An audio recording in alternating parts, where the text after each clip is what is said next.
Vida marinha. O misterioso mundo dos peixes que se comunicam por zumbidos e puns. Quando pensamos na comunicação entre os peixes, talvez venha à nossa mente o silêncio reinante embaixo d'água, permeado por estranhas bolhas. Mas, na verdade, os oceanos são repletos de sons, segundo o pesquisador Aaron Rice, da Universidade Cornell em Ithaca, Nova York, nos Estados Unidos. Estalos, grunhidos, gritos e ruídos aquáticos são apenas alguns dos sons usados pelos peixes para alertar os demais debaixo d'água. Alguns, como o peixe-sapo, cantam belas canções uns para os outros. Já o arenque surpreende e se comunica usando o trato digestivo. Os peixes usam esses sinais por diversas razões, para alertar concorrentes, soar alarmes e até para atrair possíveis parceiros para acasalamento. As indicações de que os peixes são mais faladores do que pensamos começaram a surgir no século IV, com os trabalhos de Aristóteles, sem falar nos comentários das comunidades pesqueiras tradicionais. Segundo Rice. Mas a nossa capacidade de ouvir os peixes sempre foi limitada pela qualidade dos aparelhos usados para gravar sons debaixo d'água. O monitoramento acústico sofreu grandes avanços desde os anos 1930. Agora, os cientistas usam microfones subaquáticos, conhecidos como hidrofones, para ouvir o mundo marinho. Esta tecnologia foi inventada na Segunda Guerra Mundial para detectar submarinos. Hoje, ela nos ajuda a ouvir os peixes conversando entre si, nas profundezas dos oceanos, rios e lagos. Estima-se que existam 34 a 35 mil espécies de peixes de nadadeiras raiadas. Elas incluem o bacalhau, atum, truta e salmão. Destes, apenas cerca de 4% tiveram sua produção sonora estudada. Mas as pesquisas de Rice indicam que nós apenas começamos a nos aventurar no misterioso mundo da comunicação entre os peixes, e que até 2/3 deles podem emitir ruídos, segundo ele. Eles descobriram o animal depois de ouvirem misteriosos sons de estalos vindo dos tanques de peixes do seu próprio laboratório. Com 12 milímetros de comprimento, o peixe usa um órgão chamado bexiga natatória para produzir sons que atingem 140 decibéis na água ao seu redor. Os pesquisadores ainda não sabem ao certo o propósito desse som. Aparentemente, apenas os peixes machos podem emiti-lo e seu uso pode estabelecer uma espécie de hierarquia nos tanques. Peixe Danionella cerebrum. Danionella cerebrum pode ser um peixe minúsculo, mas seus ruídos são poderosos. Os peixes costumam emitir ruídos por motivos territoriais ou reprodutivos, ou seja, para buscar alimento e sexo, segundo Rice. E os ruídos debaixo d'água parecem muito mais claros para os peixes do que para nós. O som viaja debaixo d'água cerca de 5 vezes mais rápido que no ar, explica a ecologista Audrey Loeb, da Universidade da Flórida, nos Estados Unidos. Ela estuda a bioacústica dos peixes. Se colocássemos nossa cabeça em uma piscina e tentássemos distinguir de onde vem um som, realmente teríamos muita dificuldade, segundo ela. Mas os peixes podem obter informações de direção a partir dos sons subaquáticos. Loeb compilou mais de 1,2 mil ruídos em uma biblioteca online chamada Fish Sounds. E, entre todos aqueles grunhidos, chiuros e guinchos, existem alguns sons que se destacam, sem falar nos comportamentos que eles indicam. Linguagens do amor. O peixe-sapo pode ser conhecido por ser viscoso e de aparência rabugenta. Mas ele é um cantor belo e surpreendente, segundo Loeb. Ela estuda os peixes-sapos do Golfo do México no arquipélago de Florida Keys. Na sua estação reprodutiva, os machos formam seus ninhos nos estuários do litoral, nas pradarias de ervas marinhas e nas rochas da região costeira. Ali, eles chamam as fêmeas, com um coro alto, para atraí-las para o ninho, ou para alertar outros machos para que se afastem, segundo Loeb. Esses chamados começam normalmente com um grunhido, seguido por uma série de estalos. Outros peixes-sapos, como o peixe-sapo-ostra, produzem um som parecido com o apito de um barco, enquanto o peixe-sapo barbudo macho, uma espécie que, decididamente, não é atraente, produz um forte som de buzina para atrair as fêmeas para o seu refúgio. Peixes com aparência estranha podem cantar canções sedutoras. O peixe-donzela é uma espécie de água salgada famosa pelas suas cores brilhantes. Eles também são ótimos seresteiros. E, quando o assunto é flerte, a donzela de Ambon, que vive em recifes de corais no oeste do Oceano Pacífico, está um passo à frente dos demais. Cientistas que estudavam um recife em Taiwan gravaram um som com tom distinto e estridente, como um limpador de para-brisa sobre vidro seco, quando esses peixes tentavam atrair parceiros para acasalamento.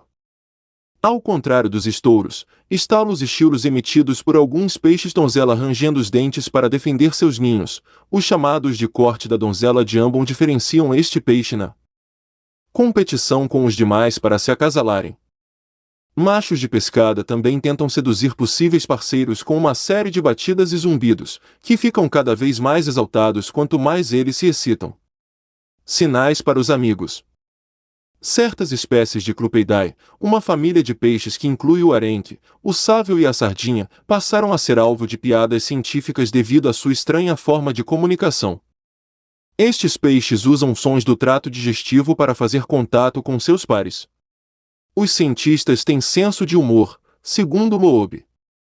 As pessoas que descobriram esses sons os chamaram de tiques repetitivos rápidos FRT, na abreviação em inglês, uma corruptela de Tfart, que significa ponto. Um estudo sobre o arenque do Pacífico indicou que a maioria desses sons não é afetada pela alimentação dos peixes, nem se eles tiveram acesso direto ao ar. Esta conclusão elimina os gases da digestão ou ar que foi engolido como possíveis fontes dos sons FRT.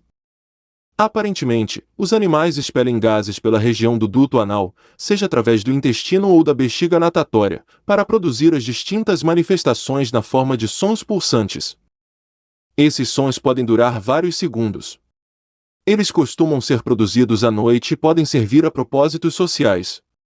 Eles ajudam o peixe a manter a conexão com seus pares, segundo Loeb. Cardume de arenque.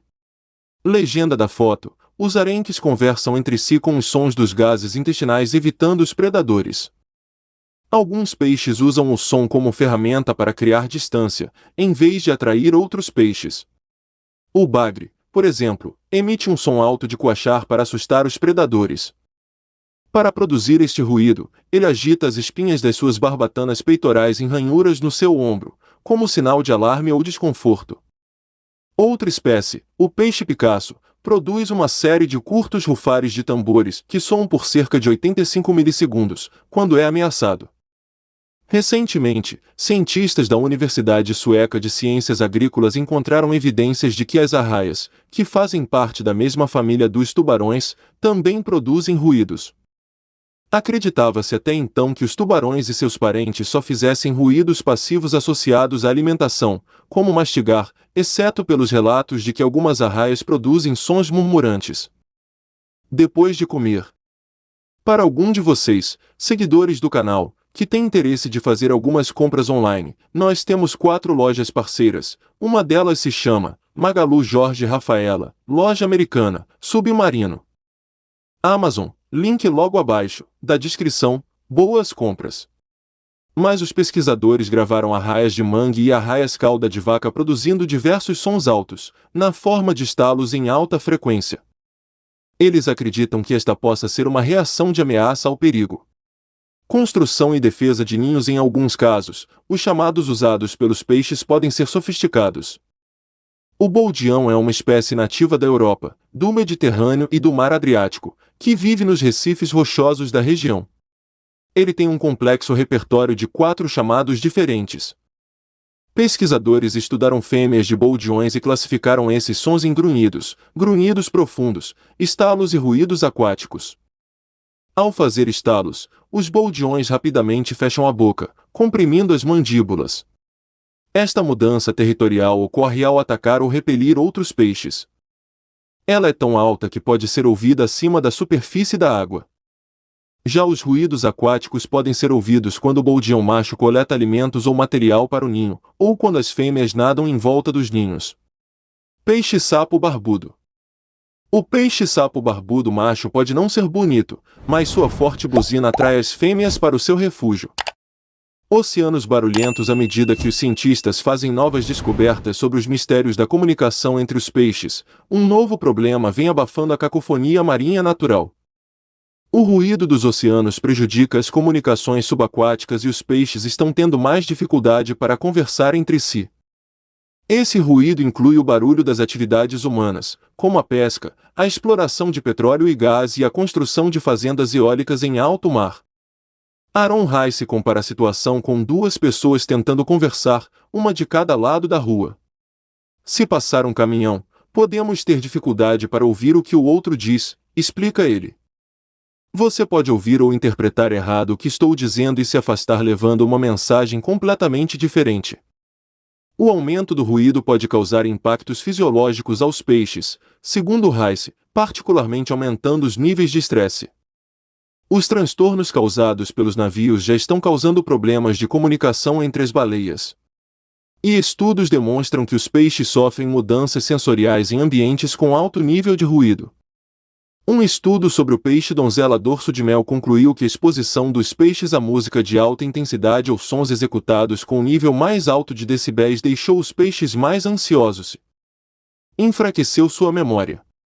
Grande parte das comunicações entre os peixes ainda é um mistério. Mas colecionar gravações sonoras é uma etapa importante para que os peixes continuem conversando. Parece esotérico, mas realmente é fundamental entender como os peixes sobrevivem e interagem, afirma Rice. Ainda existem muitas descobertas a serem feitas.